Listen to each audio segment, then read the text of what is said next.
Everyone, welcome back to my channel Biostudy. Guys, कैसे हैं आप लोग? आई होप आप लोग सब अच्छे हैं।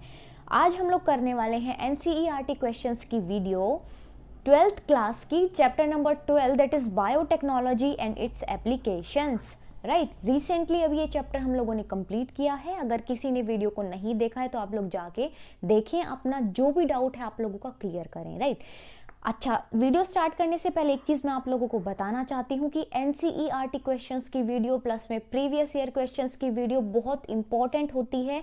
ये वीडियोस आप लोग स्किप ना करें, जैसे कि हर बार मैं बोलती हूँ। राइट, 70 to 80% का जो कंटेंट होता है, 70 to 80% जो भी आप लोगों के डाउट्स होते हैं चैप्टर के अंदर बेसिकली क्या है, वो इन क्वेश्चंस के थ्रू आप लोगों को पता चल जाता है। ठीक है, आप लोगों को अच्छे से समझ में आ जाता है कि क्वेश्चन कैसे पूछा जाएगा, क्वेश्चन में आप लोगों को आंसर करना कैसे है। तो ये वीडियोस को आप लोगों को स्किप नहीं करना है।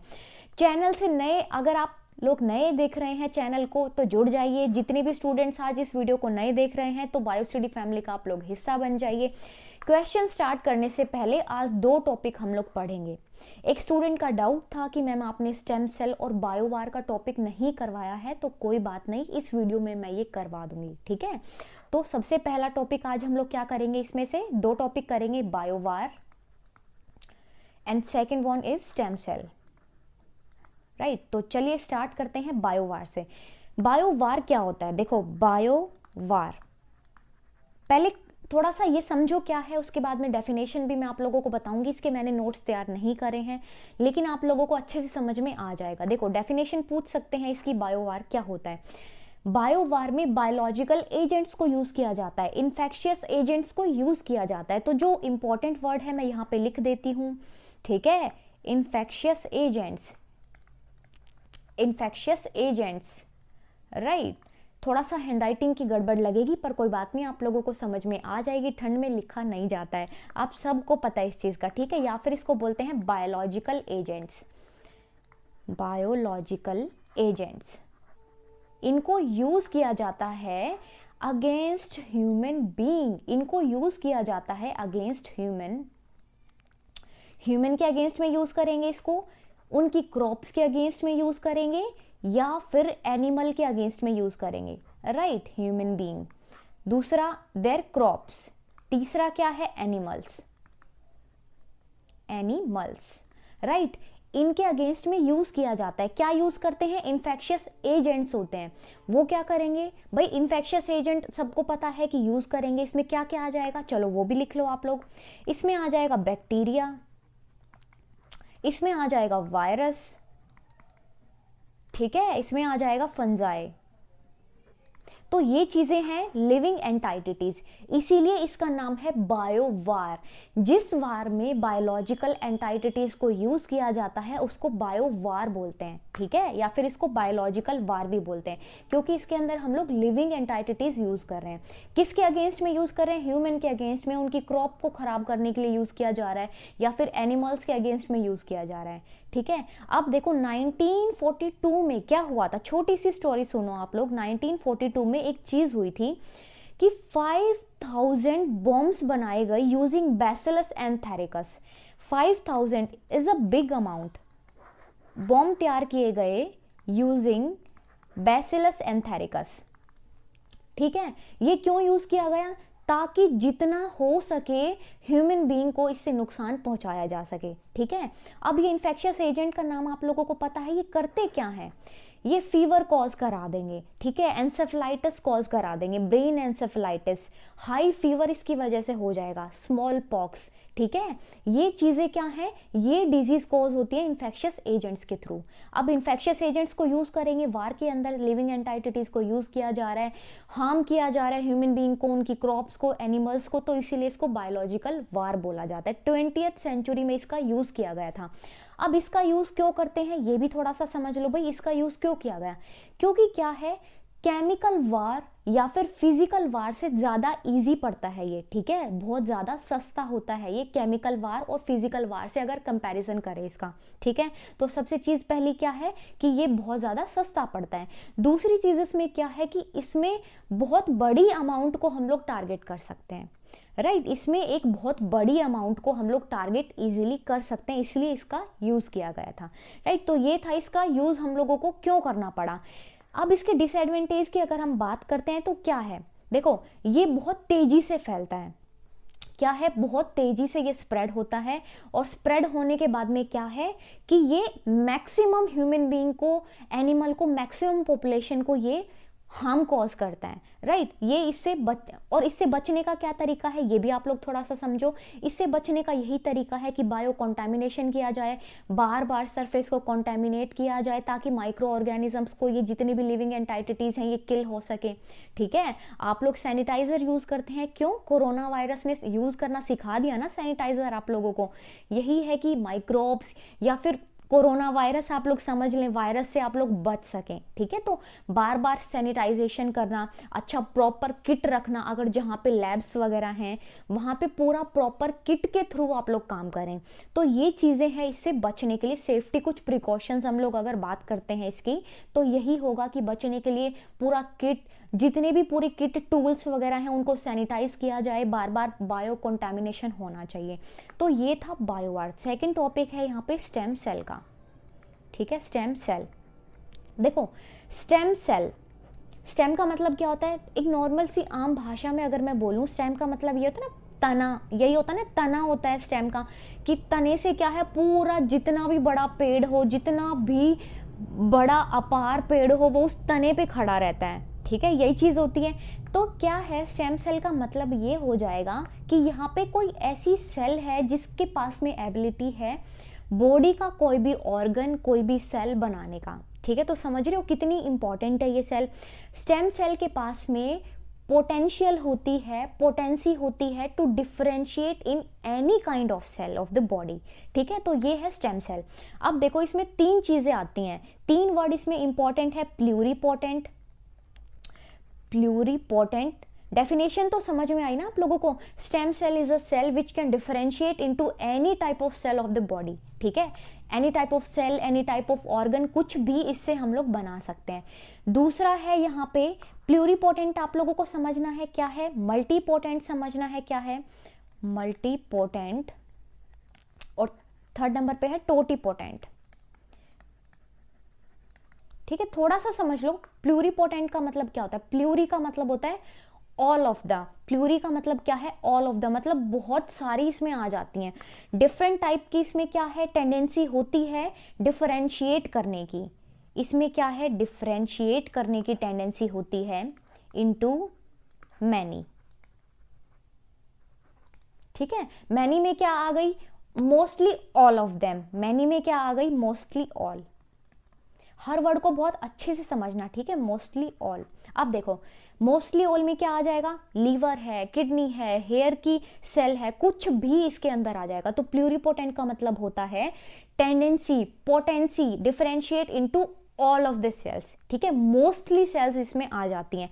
मल्टी का मतलब होता है मैनी, तो ये मैनी सेल्स में डिफरेंशिएट हो सकती है। टोटीपोटेंट का मतलब क्या होता है, टोटीपोटेंट का मतलब भी यही होता है कि भाई इसके अंदर में टेंडेंसी होती है तीन टाइप की जर्म लेयर्स में आगे डिफरेंशिएट करने की। वो तीन टाइप की जर्म लेयर्स क्या है, ectoderm, endoderm and the mesoderm. तीसरी है मीजोडर्म। इसमें क्या क्या आ गई, हेयर की, skin cell, alimentary canal, digestive system, सब चीजें ये इसके अंदर आ गई हैं। ठीक है, तो differentiate into three type of germ layers, वो है एक्टोडर्म, मीजोडर्म एंड एंडोडर्म।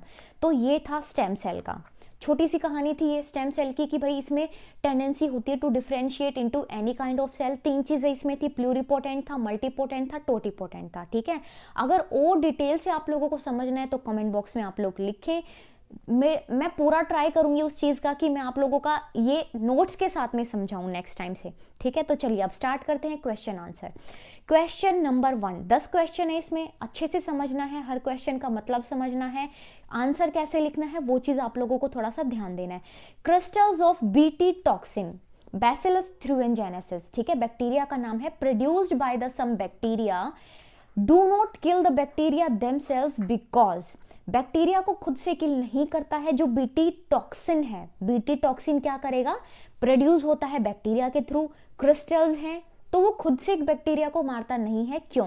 क्योंकि bacteria are resistant to toxin. क्या बैक्टीरिया रेसिस्टेंट है उस टॉक्सिन के? रेसिस्टेंट का मतलब क्या है? खुद को बचा लेते हैं उस टॉक्सिन को लेके, टॉक्सिन के अगेंस्ट में। दूसरा है टॉक्सिन इज इमेच्योर। क्या वो टॉक्सिन इमेच्योर है? मैच्योर अभी नहीं हुआ है। थर्ड नंबर पे है टॉक्सिन इज इनएक्टिव।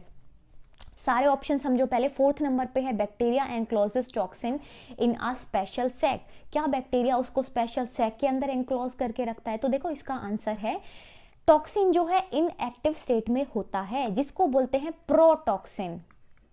अगर आपने पहले की वीडियो देखी होगी तो फर्स्ट क्वेश्चन को बहुत अच्छे से आप लोग समझ जाएंगे। देखो क्या है, ये इंसेक्ट है, यहां से बीटी कॉटन है, यहां से क्या किया, इंसेक्ट ने इसकी लीफ को खाया। अब वो जो टॉक्सिन था उसको अंदर लेके चला गया। भाई ये टॉक्सिन कैसा है? अभी है इनएक्टिव स्टेट में, तो ये इंसेक्ट अभी मरेगा नहीं, ठीक है। अभी ये इनएक्टिव स्टेट में था टॉक्सिन, बैक्टीरिया अभी खत्म नहीं होगा। जैसे ही ये इसकी गट में पहुंचा, ये है इसकी गट, गट में क्या है? एल्कलाइन पीएच होती है। थोड़ा ध्यान से समझना, एल्कलाइन पीएच 1 मार्क्स का क्वेश्चन है, थोड़ा सा डिटेल से समझा रही हूँ। अगर इसमें ज़्यादा मार्क्स का क्वेश्चन भी पूछा जाता है तो आप लोग अच्छे से लिख सकें। इसकी गट में होता है एल्कलाइन पीएच। किसकी गट में? इंसेक्ट्स की गट में, ठीक है। एल्कलाइन पीएच जैसे ही मिला, इनएक्टिव से एक्टिव स्टेट में हो जाएगा वो टॉक्सिन, वो प्रोटीन, ठीक है। पहले क्या था? पहले था प्रोटॉक्सिन, अब वो बन गया एक्टिव स्टेट में टॉक्सिन।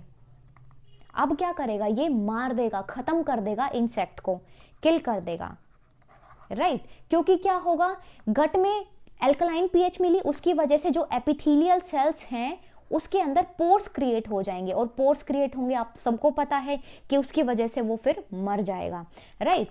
सेकंड क्वेश्चन है what are transgenic bacteria, illustrate using any one example. देखो क्या है ट्रांसजेनिक बैक्टीरिया क्या होते हैं, एग्जाम्पल बताना है। ट्रांसजेनिक का मतलब क्या होता है? ट्रांसजेनिक का मतलब यही होता है कि भाई यहाँ पे ना फॉरेन जीन या फिर क्या है फॉरेन डीएनए यहाँ पे इंसर्ट किया गया है बैक्टीरिया के अंदर, और उसकी वजह से फिर वो रिकॉम्बिनेंट बन गया है। ट्रांसजेनिक का ये मतलब होता है, ट्रांसजेनिक जो थेरेपी है, ट्रांसजीन्स रिकॉम्बिनेंट थेरेपी जिसको बोला जाता है, ठीक है। रिकॉम्बिनेंट यूज करके, रिकॉम्बिनेंट टेक्निक को यूज करके ट्रांसजेनिक क्रॉप्स बनाई गई, ट्रांसजेनिक एनिमल्स में डॉग्स बनाए गए, माइस बनाए गए, बहुत सारी चीजें बनाई गई हैं, ठीक है, रैबिट्स बनाए गए। तो ये सारे क्या हैं? ट्रांसजेनिक्स हैं। व्हेन अ फॉरेन जीन और अ सीरीज ऑफ जीन, जब फॉरेन जीन या फिर series of gene intentionally introduce किए जाते हैं into the genome of a bacterium. Bacterium के पास में क्या होता है? बैक्टीरियम के पास में प्लाज्मिड होता है और उसका खुद का क्रोमोसोमल डीएनए, उसके खुद के क्रोमोसोमल मटेरियल होता है, ठीक है। उसका खुद का क्रोमोसोम होता है, क्रोमोसोम, और ये क्या है? प्लाज्मिड है। ये हम बात कर रहे हैं किसके? ई कोलाई बैक्टीरिया की, ठीक है, ई कोलाई बैक्टीरिया की। अब इंटेंशनली क्या करेंगे? फॉरेन जीन इसके अंदर इंट्रोड्यूस कर देंगे हम लोग, तो ये बाद में क्या बन जाएगा? ये बाद में बन जाएगा ट्रांसजेनिक, राइट। सबको पता है टेक्निक मैंने पीछे समझाई थी कि कैसे ट्रांसजेनिक्स बनाते हैं, कैसे रिकॉम्बिनेंट टेक्निक्स के थ्रू रिकॉम्बिनेंट्स बनाते हैं, ठीक है। जैसे कि 2 DNA sequences A and B chain of the human insulin. Human insulin के केस में मैंने आप लोगों को बताया था, एली लिली अमेरिकन कंपनी थी, क्या किया उसने? ए चेन और बी चेन दोनों चेन को अलग अलग उन्होंने क्या किया? प्रोड्यूस किया गया। उसके बाद में उन्होंने दोनों फिर डाइसल्फाइड बॉन्ड से उन दोनों को अटैच कर दिया, ठीक है। तो 2 चेन्स को बनाया गया, प्रोड्यूस किया गया ह्यूमन इंसुलिन की, उसके बाद में इंट्रोड्यूस किया गया into the plasmid of a bacterium called E coli. E coli के बैक्टीरिया में मतलब ई कोलाई बैक्टीरिया के प्लाज्मिड में उसको फिर क्या करा दिया? इंट्रोड्यूस करा दिया, ठीक है। The transgenic bacteria start producing insulin chains. अब ये बैक्टीरिया क्या करेगा? इंसुलिन की चेन्स बना देगा जो कि रिक्वायरमेंट है, ठीक है।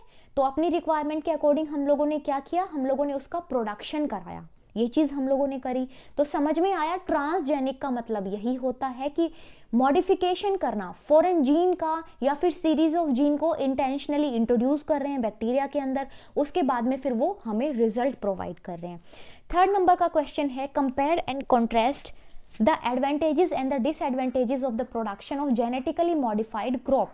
यहाँ पे कंपेयर करना है एडवांटेजेस को, डिसएडवांटेजेस को, जेनेटिकली मॉडिफाइड जो क्रॉप बनाई थी हम लोगों ने और जो क्रॉप्स अभी बना रहे हैं हम लोग, for the betterment of the society, उनको डिसएडवांटेज और एडवांटेजेस में हम लोगों को कंपेयर करके बताना है। तो देखो एडवांटेज क्या है, ट्रांसजेनिक प्लांट्स इंक्रीज करते हैं प्रोडक्टिविटी को। कैसे भाई, अब यहाँ पे आप लोगों को एक चीज थोड़ा सा समझो, एबायोटिक स्ट्रेस से रिकॉम्बिनेंट टेक्निक जो होती है, जेनेटिकली मॉडिफाइड क्रॉप्स क्या है, रेसिस्टेंट होती हैं to the abiotic stress. Abiotic stress में क्या आता है, सोल्ट आता है, इसमें क्या है, इसमें हीट आती है, मतलब टेम्परेचर आता है इसके अंदर, ठीक है।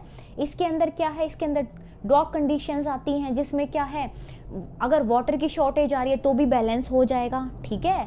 पीएच है तो भी बैलेंस हो जाएगा, वो कोई बात नहीं है। तो एबायोटिक स्ट्रेस से रेसिस्टेंस प्रोवाइड करता है। अब प्रोडक्टिविटी इंक्रीज कर सकते हैं हम लोग, क्योंकि देखो इंसेक्ट्स को हम लोग खत्म कर रहे हैं, क्योंकि हम लोग ने क्या किया, बीटी टॉक्सिन नाम का बैसिलस थ्रूएनजेनेसिस को यूज किया, बीटी कॉटन प्रोड्यूस कराया गया उससे, ठीक है, ताकि इंसेक्ट मर जाए और हमारी क्रॉप खराब ना हो। तो क्या है, अल्टीमेटली प्रोडक्टिविटी इंक्रीज हुई, राइट। हमने नीमेटोड रेसिस्टेंस की एक टेक्निक देखी थी, उसमें क्या क्या था, आरएनए साइलेंसिंग की गई थी। अब साइलेंसिंग होगी तो क्या होगा, प्रोडक्टिविटी बढ़ेगी, क्योंकि क्या है, हम लोगों का डैमेज कम हो गया है, राइट। डैमेज बिल्कुल नेग्लिजिबल हो गया है, खत्म हो गया है, तो उसकी वजह से प्रोडक्टिविटी इंक्रीज हो गई है। तो ऐसे करके ट्रांसजेनिक प्लांट्स जो है उनकी प्रोडक्टिविटी ज्यादा होती है। Crops generally by showing the resistance against the plant pathogen and some herbicides, कुछ herbicides और pathogens के अगेंस्ट में रेसिस्टेंस प्रोवाइड कर रहे हैं। They develop crop varieties with the added vitamins and minerals, ऐसी वेराइटीज बनाई जा रही हैं जिसके अंदर विटामिन्स और मिनरल्स की अमाउंट को बढ़ा दिया गया है, ठीक है। दस the GM crops have enhanced the nutritional quality and the yield, right. Nutritional quality बढ़ गई है, प्रोडक्टिविटी बढ़ गई है, रेसिस्टेंस मिल रहा है आप लोगों का, मतलब पैसा भी उसमें, फिर जहां पे रेसिस्टेंस प्रोवाइड कर रहे हैं तो वहां पे क्या है, आप लोगों का लॉस होने से भी आप लोग बचा पा रहे हैं, ठीक है। अब डिसएडवांटेज की अगर बात करते हैं, नुकसान की अगर बात करते हैं, तो क्या है, एनवायरमेंटल हजार्ड्स, क्या है, unintended harm to the other organism. GM crops बना दी है, यहाँ पे सपोज करो ये जीएम क्रॉप्स हैं, अब आपको क्या पता कि कौन से इंसेक्ट को, कौन से एनिमल को ये नुकसान पहुंचा रहा हो, उसकी वजह से जो पूरी चेन है इकोसिस्टम की वो गड़बड़ कर रही हो, ठीक है। तो अनइंटेंडेड हार्म, इंटेंशनली ये हार्म नहीं किया गया है, आपको नहीं पता कि रिजल्ट्स क्या होने वाले हैं, ठीक है। आप कोई भी क्रॉप बना रहे हो तो बाद में उसके कॉन्सिक्वेंसेस क्या हैं आप लोगों को नहीं पता है, तो एनवायरमेंटल हजार्ड्स। सेकेंड है रिड्यूस्ड इफेक्टिवनेस ऑफ पेस्टिसाइड्स, बहुत टाइम तक अगर ये यूज किया गया है तो पेस्टिसाइड्स का क्या है, जितना इफेक्टिव वो पहले था बाद में उतना इफेक्टिव वो नहीं रह पाएगा, ठीक है। Gene transfer to the non targeted species, अब जीन ट्रांसफर तो कर रहे हैं लेकिन कभी कभी क्या होता है कि वो नॉन टारगेटेड स्पीशीज में भी चला जाता है ट्रांसफर। नॉन टारगेट का मतलब क्या है, जो आपका इंटरेस्ट नहीं है उसके अंदर भी वो ट्रांसफर हो गया, राइट। उसके बाद में क्या है, सेकेंड पॉइंट इसमें है ह्यूमन हेल्थ रिस्क, क्या है, सेवरल एलर्जीज कॉज करते हैं, कुछ ह्यूमन पॉपुलेशन को ये एलर्जीज भी कॉज करते हैं, ठीक है। एलर्जीज में क्या आ गया कि भाई आपने जैसे कि ब्रेड बनाई गई, अब ब्रेड वो खा ली, ब्रेड खाने के बाद में क्या है, पेट में दर्द होने लग गया या फिर बॉडी पे रैशेज हो गए, तो एलर्जीज कॉज करती हैं। सेकंड है यहाँ पे, सेकंड पॉइंट का ही सब पॉइंट है, affect of bacteria on the alimentary canal. अब ये तो आपने खा लिया है फूड, जेनेटिकली मॉडिफाइड फूड आप लोगों ने खा लिया, लेकिन इसका बैक्टीरिया पे क्या अफेक्ट होगा, जो एलिमेंट्री कैनाल में प्रेजेंट है क्या अफेक्ट होगा, आपकी बॉडी उस टाइप से कैसे रिएक्ट करेगी, राइट।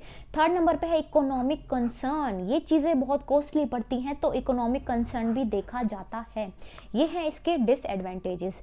आप सब लोगों को समझ आ रहा है, इतना मैं आप लोगों से एक्सपेक्ट कर सकती हूँ। अगर फिर भी कोई डाउट है गाइज आप लोग कमेंट बॉक्स में लिखें। फोर्थ नंबर पे क्वेश्चन है, what are cry proteins, right, name an organism that produce it. First question में ही देखा था, नाम नहीं लिया था क्राई प्रोटीन्स का, प्रोटीन नाम लिया था, टॉक्सिन नाम लिया था मैंने, ठीक है। How has man exploited this protein to his benefit, कैसे अपने बेनिफिट के लिए एक्सप्लॉइट किया, देखो क्या है, cry protein are encoded by the gene name the cry. Cry protein को एनकोड करने वाली जीन्स का नाम है cry genes, right. Cry first A B, cry second A B, ये आप लोगों को मैंने समझाया था, ठीक है। निमेटोड्स के अगेंस्ट में, बॉलवॉर्म के अगेंस्ट में, कॉर्नवॉर्म के अगेंस्ट में यूज किया गया। They are produced in the bacillus thuringiensis, BT, ठीक है। Cry protein are toxic to insect, insects को लेके ये टॉक्सिक हैं and act as a insecticides. Insecticide क्या है? इंसेक्ट्स को खत्म करना, इंसेक्ट्स को मार देना, वो है इंसेक्टिसाइड्स, ठीक है। Man had developed several transgenic methods for the crops by introducing these genes from bacteria to crop plants such as BT corn, BT cotton and the tomatoes, right. वापस से समझो क्या है, आपसे सिंपली एक नाम पूछा गया है कि इनको एनकोड करने वाली जीन का नाम क्या है, तो वो है क्राई।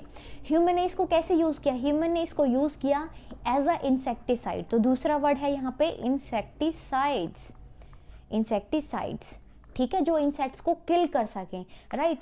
यूज किया ह्यूमन ने ताकि इंसेक्ट्स को किल किया जा सके। अब इससे क्या क्या डेवलप किया? क्या क्रॉप्स बनाई गई, तो वो है बीटी कॉटन, बीटी कॉर्न, ठीक है, और क्या है यहाँ पे टमाटोज। ये तीन नाम आप लोगों को याद रखने हैं, टमाटोज। एक और यहाँ पे वर्ड याद रखना है, बैसिलस थ्रूएनजेनेसिस, बीटी, राइट। इतना सा क्वेश्चन था। क्वेश्चन नंबर 5 है, what is gene therapy? Illustrate using the example of adenosine deaminase that is ADA deficiency. Gene therapy क्या है? एग्जांपल आप लोगों को बताना है कि एडीए डेफिशिएंसी को, इसको कैसे यूज किया गया, एडीए डेफिशिएंसी को हम लोगों को प्रिवेंट करने के लिए, मतलब हम लोगों को अगर क्योर करना है इसको, ये एक एंजाइम है, कैसे जीन थेरेपी को यूज करेंगे? तो देखो आंसर में क्या है, जीन थेरेपी की डेफिनेशन है, is the technique of genetic engineering to replace a faulty gene. एक फॉल्टी जीन, यहाँ पे ये कोई भी फॉल्टी जीन है, यहाँ पे ये एक हेल्दी जीन है, ठीक है। ये दो चीजें हैं, फॉल्टी जीन और हेल्दी जीन, आप सबको पता है। ये क्या है?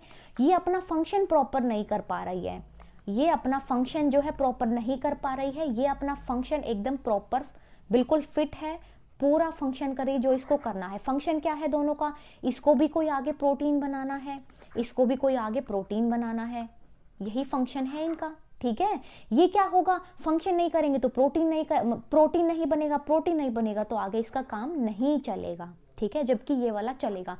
तो फॉल्टी जीन का सबको पता चला क्या है, फॉल्टी जीन को रिप्लेस करना by a normal healthy functional gene. Normal healthy functional gene को लेंगे और फॉल्टी जीन से उसको रिप्लेस करा देंगे, राइट। अब क्या है इसमें, देखो कैसे यूज किया गया इसको। Genes are inserted to treat a hereditary disease, heredity disease को, जेनेटिक डिजीज जो होती हैं उनको ट्रीट करने के लिए यूज किया गया। First clinical gene therapy was given in 1990, 4-year old girl जिसका नाम है अशांति, उसको उस पे यूज किया गया जीन थेरेपी 1990 में, याद रखना है, ठीक है। With the ADA deficiency adenosine deaminase, उसमें क्या था? एडीए की डेफिशिएंसी थी, ठीक है। This disorder is caused due to deletion of the gene for ADA. होता कैसे है ये डिसऑर्डर? एडीए क्या है? एंजाइम है जो कि क्रूशियल होगा for the immune system to function. Immune system आपका प्रॉपर फंक्शन करे उसके लिए एक एंजाइम चाहिए होगा जिसको बोलते हैं एडिनोसिन डीएमिनेज, राइट। अब ये नहीं होगा तो इम्यून सिस्टम प्रॉपरली फंक्शन नहीं कर पाएगा। 4-year old गर्ल पे इसको फर्स्ट यूज किया गया जीन थेरेपी को, जिसका नाम है अशांति। अगर फर्स्ट स्टेप की बात करते हैं टुवर्ड्स द जीन थेरेपी, तो वो ये होगा कि lymphocyte WBCs extracted from the bone marrow. Bone marrow पीछे मैंने वीडियो में बताया था, bone marrow, B lymphocyte, T lymphocyte क्या करेंगे, ये आपकी बॉडी में डिफेंस मैकेनिज्म की तरह काम करते हैं, ठीक है। तो लिम्फोसाइट को निकाला, एक्सट्रैक्ट आउट किया, उनको फिर कल्चर के अंदर ग्रो किया, ठीक है, कल्चर में ग्रो किया, और क्या किया? A functional ADA cDNA using retroviral vector use किया गया और फंक्शनल एडीए डाला गया, ठीक है। उसके बाद में उसको वापस से लिम्फोसाइट में इंट्रोड्यूस कर दिया और री इंजेक्ट कर दिया बोन मैरो के अंदर। अब बोन मैरो में री इंजेक्ट कर दिया तो क्या होगा इसके अंदर? इसके अंदर जो एंजाइम पहले नहीं बन पा रहा था, फंक्शन नहीं कर रहा था, अब वो प्रॉपर फंक्शन करेगा, राइट। अब एक इशू इसके अंदर आता है, वो इशू क्या है यहाँ पे थोड़ा सा आप लोग समझ लो। बार बार ब्लड को चेंज करना पड़ता है, ठीक है, बार बार ब्लड को चेंज करना पड़ता है क्योंकि जो लिम्फोसाइट्स हैं WBCs है उसका लाइफ स्पैन बहुत कम होता है, ठीक है। तो ये चीज इसका एक ये डिसएडवांटेज है, राइट। क्वेश्चन नंबर 6 क्या है? Diagrammatically represent the experimental steps in cloning and expressing an human gene say the gene for growth hormone in a bacterium like the E coli. भाई ग्रोथ हार्मोन बताना है, bacteria E coli यहाँ पे use करना है, experiment steps हम लोगों को बताने हैं कैसे एक ह्यूमन जीन को एक्सप्रेस किया गया, ह्यूमन ग्रोथ हार्मोन को बनाया गया है। ठीक है, अगर हमें बहुत सारी अमाउंट में इसको बनाना है तो देखो इंपॉर्टेंट है, अच्छे से समझना है इसको। राइट, देखो क्या है, यहाँ पे है बैक्टीरिया क्योंकि ई कोलाई को यूज करना है। यहाँ पे है हमारे पास में, यहाँ पे है ये डीएनए की सीक्वेंस, जो क्या है, ये सीक्वेंस क्या करती है, ग्रोथ हार्मोन के लिए कोड करती है। ये है हमारी ग्रोथ हार्मोन वाला डीएनए, ग्रोथ हार्मोन। राइट, अब हमने ये क्या है, ई कोलाई में प्लाज्मिड होता है। ठीक है, प्लाज्मिड क्या है, ऑटोनोमसली रेप्लिकेटिंग बॉडी होती है। अगर आप इसको यूज करेंगे एक वेक्टर की तरह, ये कैसे यूज किया जाता है, एक वेक्टर की तरह यूज किया जाता है। ठीक है, ये एक वेक्टर की तरह यूज किया जाता है, एक व्हीकल की तरह यूज किया जाता है। ठीक है, तो इसमें ये प्लाज्मिड है, ये उसका खुद का क्रोमोसोमल मटेरियल है, क्रोमोसोमल मटेरियल ई कोलाई का, बैक्टीरिया का। राइट, अब हमने क्या किया गाइस, इंपॉर्टेंट वर्ड आने वाला है नेक्स्ट, जिसका नाम है रेस्ट्रिक्शन एंडोन्यूक्लियेज। रेस्ट्रिक्शन एंडोन्यूक्लियस को हम यहाँ पे यूज करेंगे कट करने के लिए, रेस्ट्रिक्शन एंडोन्यूक्लियस। ठीक है, यहाँ पे प्लाज्मिड हम लोगों ने प्लाज्मिड निकाला है यहाँ पे। ठीक है, प्लाज्मिड को यहाँ पे कट करेंगे क्योंकि हम लोगों को इसके अंदर फॉरेन जीन डालनी है जो ग्रोथ हार्मोन के लिए है, तो हमने यहाँ पे इसको कट किया यूजिंग द रेस्ट्रिक्शन एंडोन्यूक्लियस। ये क्या है, ये एक एंजाइम है। ठीक है, अब ग्रोथ हार्मोन यहाँ पे सपोज करो ये वाली जीन्स जो है वो ग्रोथ हार्मोन के लिए, तो इसको भी यहाँ पे हमने क्या कर लिया, रेस्ट्रिक्शन एंडोन्यूक्लियस की हेल्प से हमने इसको कट कर लिया। ठीक है, तो दोनों चीजें यहाँ पे कट हो गई है। अब आपके पास में एक ये वाला स्ट्रक्चर है जिसका नाम है प्लाज्मिड, एक यहाँ पे ये क्या है हमारे पास में, ग्रोथ हार्मोन वाली जीन है, मतलब क्या है, gene of interest, gene of interest. Right, next देखो क्या है, जीन ऑफ इंटरेस्ट और वेक्टर को आप लोगों ने दोनों को ज्वाइन कर दिया, तो यहाँ पे ज्वाइन करने के लिए सेकेंड एंजाइम है जिसका नाम है लाइगेज। इंपॉर्टेंट है, फर्स्ट में रेस्ट्रिक्शन एंडोन्यूक्लियस था, सेकंड में हमारे पास में लाइगेज है। लाइगेज से क्या किया, ये है अपना gene of interest, foreign DNA, gene of interest जिसको भी बोलते हैं फॉरेन डीएनए। राइट, ये है ग्रोथ हार्मोन के लिए, ग्रोथ हार्मोन के लिए। ओके, ये क्या है, अपना प्लाज्मिड है, इसको बोलते हैं वेक्टर, ज्वाइन कर दिया लाइगेज। अब ये अपना तैयार हो गया रिकॉम्बिनेंट, रिकॉम्बिनेंट डीएनए अपना हो चुका है यहाँ पे तैयार। अब क्या करेंगे, इसको ई कोलाई में हम लोग ट्रांसफर कर देंगे। ये खुद का प्लाज्मिड था, ये फॉरेन डीएनए था, ये उसका खुद का क्रोमोसोमल मटेरियल है। दूसरा ई कोलाई है, प्लाज्मिड है, फॉरेन डीएनए है, ये उसका खुद का क्रोमोसोमल मटेरियल। ऐसे करके क्या है, इसमें यहाँ पे हो जाएगी क्लोनिंग। तो यहाँ पे क्लोनिंग का मतलब क्या है, मल्टीपल कॉपीज को बनाना। ठीक है, मल्टीपल कॉपीज को बनाना। तो ये था यहाँ पे रिकॉम्बिनेंट डीएनए, हमने ह्यूमन ग्रोथ हार्मोन का यहाँ पे देखा है डायग्रामेटिकली रिप्रेजेंटेशन से। इंपॉर्टेंट क्वेश्चन है यहाँ पे, ये क्वेश्चन 5 मार्क्स का बनता है। एक एक स्टेप को बहुत अच्छे से क्लियरली लिखना है। एंजाइम की अगर आप लोग बात कर रहे हैं तो एंजाइम का नाम प्लस में उसका फंक्शन लिखना है। प्लाज्मिड वेक्टर क्या है, वेक्टर का फंक्शन क्या होता है, खुद वो क्या होता है वो आप लोगों को बताना है कि ऑटोनोमसली रेप्लिकेटिंग बॉडी होती है वो। ठीक है, ई कोलाई के बारे में आप लोगों को बताना है कि इसका क्या है, डिवीजन टाइम जो है वो फास्ट होता है। ठीक है, मतलब डिवीजन टाइम इसका कम होता है, 20 मिनट्स 19 मिनट्स ये होता है। तो इसीलिए हमने ई कोलाई को यहाँ पे यूज किया ताकि हम मल्टीपल कॉपीज को बना सकें। राइट, नेक्स्ट क्वेश्चन है question number 7, that is can you suggest a method to remove the oil that is hydrocarbons from seed based on your understanding of rDNA technology and chemistry of oil.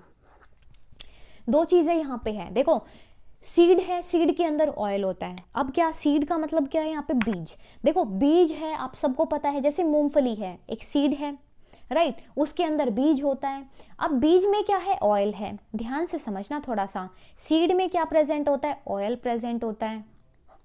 अब हमें क्या करना है, हमें लगानी है rDNA technique, और क्या करना है, जो ये ऑयल होता है ना सीड के अंदर, इसको रिमूव कराना है। इतनी सी बात है बस। राइट, तो देखो the genes for the formation of oil in the seed should be identified. सबसे पहले हम लोग आरडीएनए टेक्नोलॉजी का यहाँ पे यूज करें तो फर्स्ट लाइन आपको लिखनी है, by using the rDNA technology हम लोगों को ये आइडेंटिफाई करना पड़ेगा कि जो जीन्स हैं जो कि ऑयल का फॉर्मेशन कर रही हैं उसको आइडेंटिफाई करेंगे आप लोग सबसे पहले।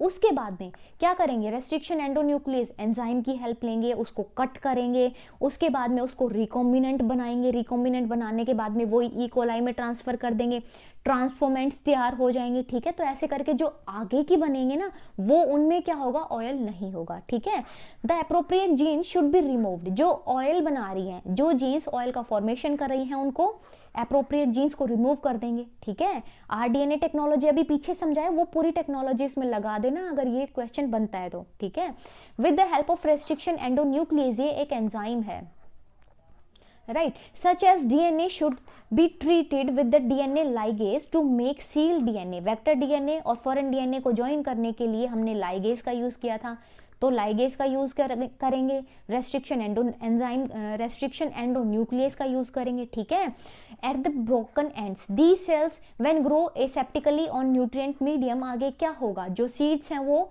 विदाउट ऑयल बनेंगे, मतलब ऑयल उनमें नहीं होगा। राइट, पूरी वही टेक्निक आएगी जो रिकॉम्बिनेंट डीएनए वाली है। Will differentiate into a new plant whose seeds will not have oil in them.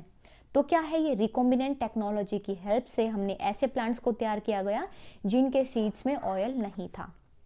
Right, अब देखो आपको कंफ्यूज करने के लिए ऐसे टाइप का कोई भी क्वेश्चन बना देंगे कि भाई एक पर्टिकुलर प्लांट है, अच्छा थोड़ा सा इस पे थोड़ा सा आप लोग ध्यान दो, कोई भी प्लांट है, अब क्या करेंगे, प्लांट रेसिस्टेंट है इंसेक्टिसाइड के लिए, पेस्टिसाइड के लिए, ये तो आप लोगों को पता है, BT cotton, BT corn, tomatoes, ये सब का। ठीक है, अब कोई भी एग्जांपल अगर आप लोगों से लेके समझें, मतलब आप लोगों से पूछा जाए और आप लोग उसमें क्या लिखेंगे, तो देखो उसके अंदर आपसे कोई भी क्वेश्चन पूछ लिया जाए ना, आप लोगों को लगाना है आरडीएनए टेक्निक, क्योंकि पूरा चैप्टर है रिकॉम्बिनेंट टेक्नोलॉजी पे बेस्ड। आरडीएनए टेक्निक को यूज करना है, जो भी वर्ड गिवन है, ऑयल हटाना है तो ऑयल हटा दो। ठीक है, उसके अंदर ज्यादा कोई कंटेंट है और उस कंटेंट को रिमूव करना है, कार्ब्स वगैरह कुछ भी है, ज्यादा जो भी कंटेंट है उस सीड के अंदर अगर बोला जाए इसको रिमूव करेंगे, तो आप लोगों को क्या करना है, उस जीन को क्या है आइडेंटिफाई करेंगे, उसके बाद में उसको रेस्ट्रिक्शन एंडोन्यूक्लियस की हेल्प से कट कर देंगे, लाइगेज की हेल्प से ज्वाइन कर देंगे, उसको फिर क्या करेंगे, न्यूट्रिएंट मीडियम पे आगे ग्रो करेंगे, तो आगे जो प्लांट्स बनेंगे उसके अंदर जो भी टीचर आप लोगों से क्वेश्चन पूछेगा उसकी वो रिक्वायरमेंट पूरी फुलफिल हो जाएगी। Right, 8th question is find out from internet what is golden rice. भाई गोल्डन राइस क्या है, आपको इंटरनेट से ये चीज पता करनी है, आप लोगों को मैं बता देती हूँ। Golden rice is a variety of rice oryza, ठीक है, oryza sativa, produced through a genetic engineering to biosynthesise the precursors of beta carotene. Precursor क्या है, pro vitamin A, vitamin A का प्रिकर्सर है ये। ठीक है, वापस से समझो क्या है, वैरायटी है राइस की जिसको नाम दिया गया है ओरिजा सटाइवा। याद रखना आप लोगों को, जहां पे भी गोल्डन राइस का नाम आता है तो आप लोगों को ये वैरायटी लिखनी है राइस की।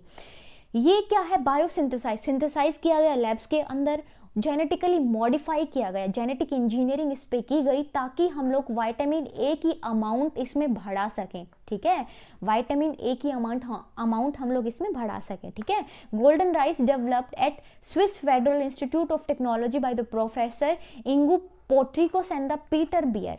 ये यहाँ पे साइंटिस्ट थे, प्रोफेसर थे जिन्होंने इस टेक्नोलॉजी का यूज किया गया और यहाँ पे गोल्डन राइस को डेवलप किया गया। ठीक है, अब यहाँ पे गोल्डन राइस क्या कर रहा है, एनहेंस द न्यूट्रिशनल वैल्यू, क्योंकि यहाँ पे इसमें विटामिन ए है। Right, question number 9th, does our blood had proteases and the nucleases. क्या आपके ब्लड में प्रोटीएजेस और न्यूक्लियसेस होते हैं? तो देखो अपने ब्लड में प्रोटीएजेस और न्यूक्लियसेस नहीं होते हैं। ठीक है, प्रोटीएजेस क्या है, जो प्रोटीन को डाइजेस्ट करा दे, न्यूक्लियसेस क्या है, अमीनो एसिड्स को, न्यूक्लिक एसिड्स को ये डाइजेस्ट करा दे, तो हमारे ब्लड के अंदर ये नहीं होते हैं। ठीक है, question number 10, consult internet and find out how to make orally active protein pharmaceuticals, what is the major problem to be encountered. कैसे ऑरली एक्टिव जितनी मेडिसिन वगैरह हैं कैसे उनको बनाया गया फार्मास्यूटिकल्स में, और मेजर प्रॉब्लम क्या है। तो देखो hourly active protein product that is successfully manufactured is vaccine for prevention of infectious agents such as hepatitis B, herpes, influenza, ये सब को infectious जितनी भी डिजीज हैं ये इनके अगेंस्ट में बनाया गया वैक्सीन। ठीक है, वैक्सीन तैयार किए गए। The genes for antigen are isolated from bacteria and cultivated along with the cut leaf portion in an antibiotic medium of potato plant and then the callus is formed। देखो क्या है इसके अंदर, यहाँ पे बैक्टीरिया है, उससे ये जीन को निकाल लिया। सपोज करो ये वाली जीन है, इसको कट कर लिया और यहाँ पे एक पोटैटो का कट लीफ पोर्शन है, ठीक है, एंटीबायोटिक मीडियम में इसको डाल दे तो यहाँ पे कैलस तैयार हो गया हमारा। कुछ नहीं करना, क्या करना है, यहाँ पे जीन्स फॉर द एंटीजन, यहाँ पे जो एंटीजन है यहाँ पे वैक्सीन की तरह काम कर रहा है, वहां पे उसको निकाल लिया और क्या किया, जो कट लीफ पोर्शन है पोटैटो का एंटीबायोटिक मीडियम में उसको क्या कर दिया, डाल दिया। अब वहां पे कैलस तैयार हो जाएगा, ठीक है, कैलस तैयार हो गया।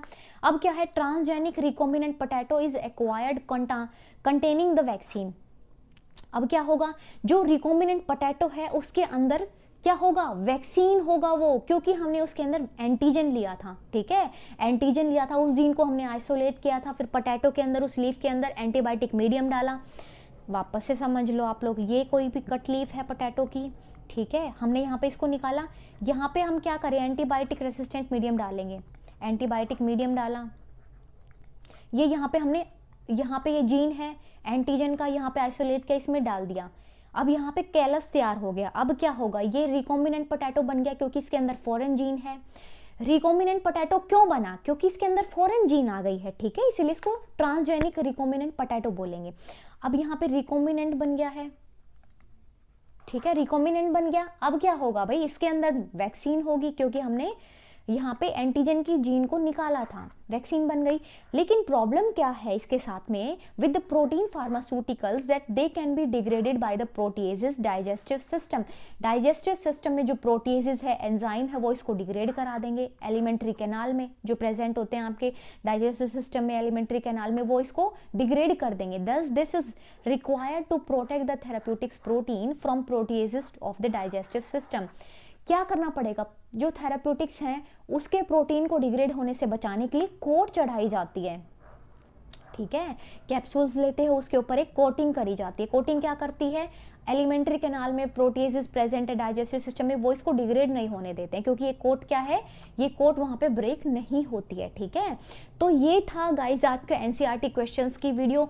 नेक्स्ट वीडियो आएगी प्रीवियस ईयर क्वेश्चंस की वीडियो। तो अगर आप लोगों को अच्छी लगी है तो प्लीज चैनल को सब्सक्राइब करके जाएं, वीडियो को लाइक करें, जितना हो सके आप लोग स्टूडेंट्स के साथ में शेयर करें। कल मिलते हैं, bye, till then take care.